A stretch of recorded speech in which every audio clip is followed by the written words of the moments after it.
Hola, qué emoción tenerte aquí. Me encanta acompañarte en este proceso que estás viviendo de manera única. Hoy hablaremos de la perspectiva de género en el módulo Ni hombres ni mujeres, solo personas con los mismos derechos. Y para empezar, vamos a definir qué significan dos palabras muy importantes y que a veces solemos confundir. La primera es sexo y la segunda, género. El sexo son las características biológicas y fisiológicas que definen al hombre y a la mujer.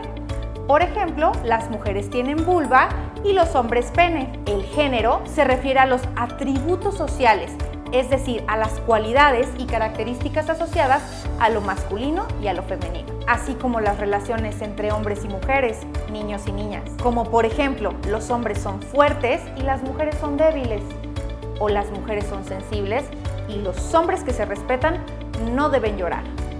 Estas cualidades se establecen y se aprenden en la sociedad y pueden cambiar con el tiempo. Por ejemplo, el hecho de que las mujeres hoy trabajemos no es visto como cosa rara como se hacía antes. Todo lo que como mujeres y hombres en actitudes y comportamientos hemos venido desarrollando ha sido producto de la manera que fuimos enseñados a enfrentar la vida.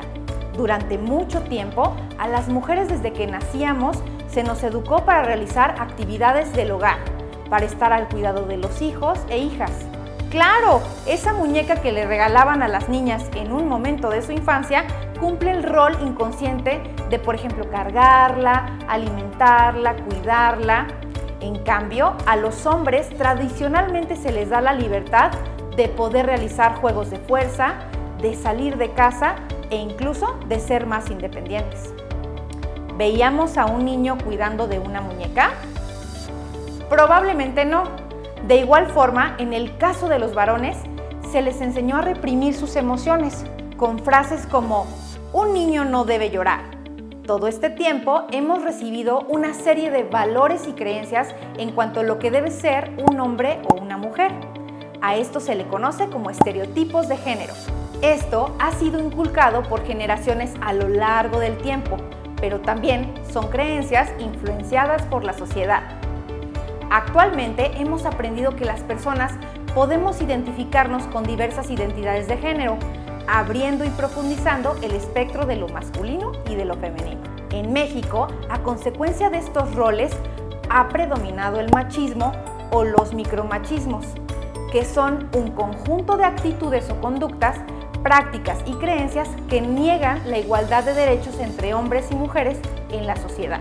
La finalidad de conocer nuestra historia es aprender de ella, evolucionar y llegar a ser la mejor versión que podamos ser. Tú puedes cambiar la realidad e influir de manera positiva e eliminar los estereotipos que limitan a hombres y a mujeres para que tengamos todos los mismos derechos. En la actividad 1 vamos a reflexionar ¿qué significa y cómo se vive en tu familia el hecho de ser un hombre o una mujer? Analízalo y responde en tu cuaderno de trabajo. Uno de los mayores problemas que se tienen a consecuencia de los estereotipos de género es la violencia de género. Este tipo de violencia es la que ejerce una persona sobre otra solo por su género, afectando negativamente la identidad sexual, la libertad reproductiva, la salud física, psicológica y el bienestar social de una persona. Ahora nos iremos a la actividad número 2, que se llama Tal y como soy. En esta actividad vamos a identificarnos como personas, todo lo que hemos creído que debemos de tener o hacer como hombres o mujeres, y cómo es que esta serie de características ha influenciado nuestras relaciones actuales. De ahí surge la importancia de la perspectiva de género. Este es un concepto que se refiere a los mecanismos que permiten identificar, cuestionar y valorar la discriminación, la desigualdad, la exclusión y la violencia que puede tener una persona en función de si es hombre o si es mujer. ¿Y qué es la violencia? La violencia son acciones que si se hacen o si se dejan de hacer pueden causar daño. Pueden ser de distintos tipos. Violencia física es la más visible y reconocida como violencia de género. Se considera violencia física todo aquel acto en el que se causa un daño a la víctima a través de una agresión directa, Dicho daño puede ser temporal o permanente. Dentro de este tipo de violencia se incluyen golpes, heridas, fracturas, arañazos. Si bien en ocasiones se puede minimizar, los empujones y zarandeos también entran dentro de la categoría de violencia física. La violencia física puede producir malestares físicos debido a las consecuencias de las agresiones e incluso, según el nivel de daños, puede llevar hasta la muerte. Violencia psicológica. Este tipo de violencia se caracteriza porque, si bien a nivel físico no puede existir una agresión, la víctima se ve humillada y minusvalorada. Dicho ataque puede ser directo y realizado activamente en forma de insultos o de un modo pasivo, desvalorizando a la persona como tú no puedes, tú no sirves.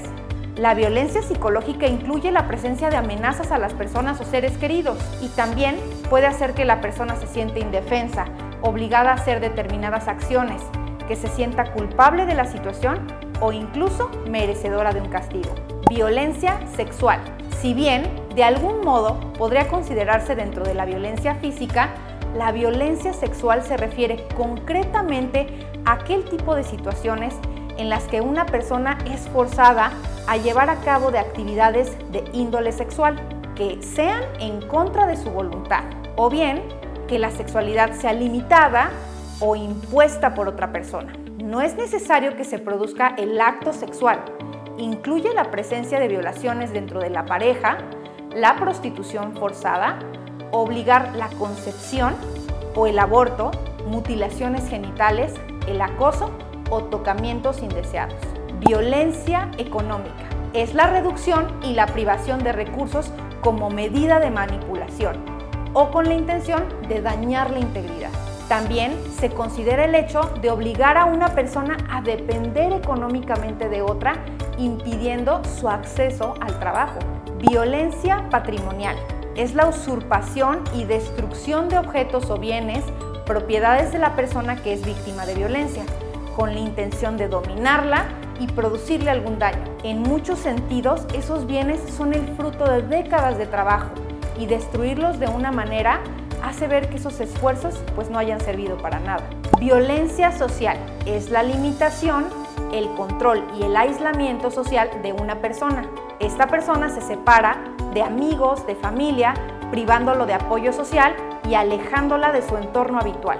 Violencia vicaria es cuando se produce ante otras personas. En muchas ocasiones, la persona agrede y decide amenazar o golpear a los hijos de la persona con el propósito de dañar a su pareja o expareja.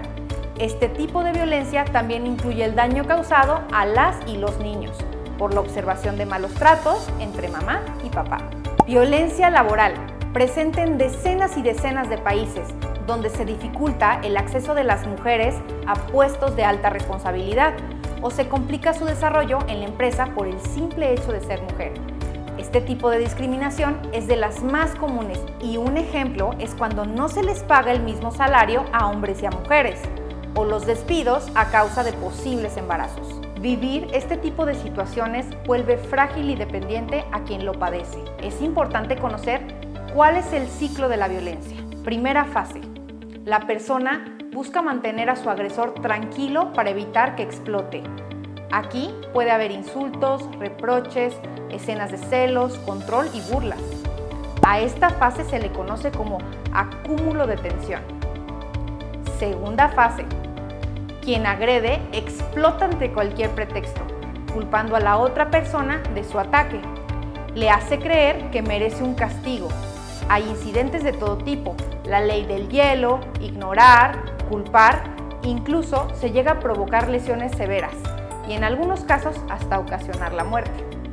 En esta fase se le conoce como la explosión. Tercera fase. La persona que agrede se arrepiente y pide perdón con promesas de cambio, interés sexual, regalos y una aparente tranquilidad. La víctima le cree porque piensa que no volverá a repetirse. Sin embargo, este tipo de situaciones se repetirán una y otra vez, cada vez con un riesgo mayor. A esta fase se le conoce como luna de miel o reconciliación. Cuando una persona está dentro de este círculo de violencia, cree que la conducta de la persona que agrede depende de su comportamiento. Se siente responsable e intenta cambiar una y otra vez las conductas de quien maltrata. Con el paso del tiempo, el maltrato se hace cada vez más frecuente y severo, y la víctima desarrolla síntomas depresivos como la apatía, la indefensión y la desesperanza. Atención, la violencia de género no solo es en la pareja. En la actividad 3 de tu cuaderno de trabajo, te invitamos a identificar y a describir los tipos de violencia que se pueden presentar por el género de una persona.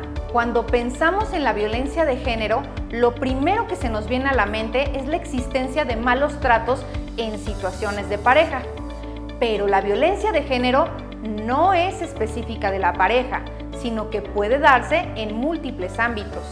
Las instituciones, la escuela, el trabajo, la familia y la sociedad en general pueden ser lugares donde aparezcan situaciones de violencia de género. Debemos de promover el respeto, el amor y no permitirnos humillaciones o malos tratos. Tú puedes aprender a exigir tus derechos y gozar de una vida libre de violencia y sin culpa. Recuerda, estamos aquí contigo. México, tristemente, es un país en el que se violenta constantemente a las mujeres.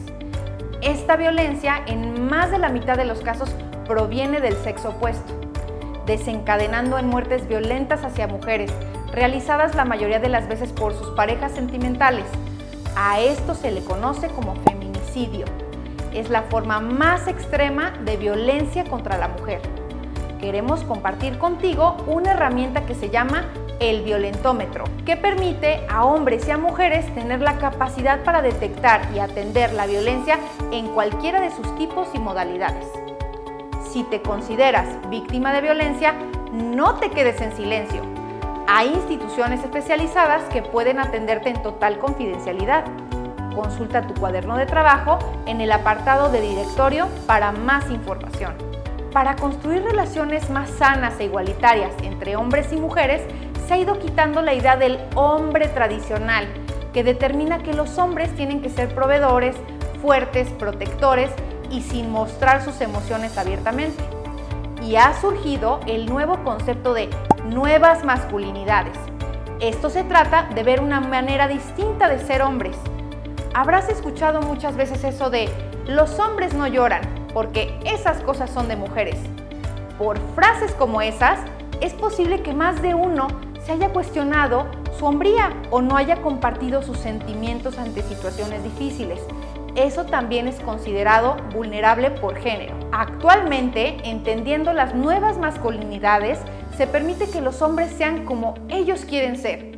Este modelo apuesta por mantener las responsabilidades de hombres y mujeres por igual. Por ejemplo, la repartición de las responsabilidades en actividades dentro del hogar, el cuidado y la crianza de los hijos. En la actividad 4 vamos a identificar y analizar el modelo tradicional de la masculinidad y cómo es la nueva forma de entender y vivir de los hombres. También quiero que sepas que existe un movimiento social llamado feminismo. Este movimiento exige la igualdad de derechos para hombres y mujeres. Antes de irme, te dejo la siguiente pregunta. ¿Qué ganan la mujer y el hombre con la igualdad? Deja tu respuesta en los comentarios. Y por último, la frase de este módulo es: la igualdad de género no puede ser solo una teoría, debe de ser una realidad vivida. Y esta frase la dijo Michelle Bachelet. Esto ha sido todo. Nos vemos en el siguiente módulo.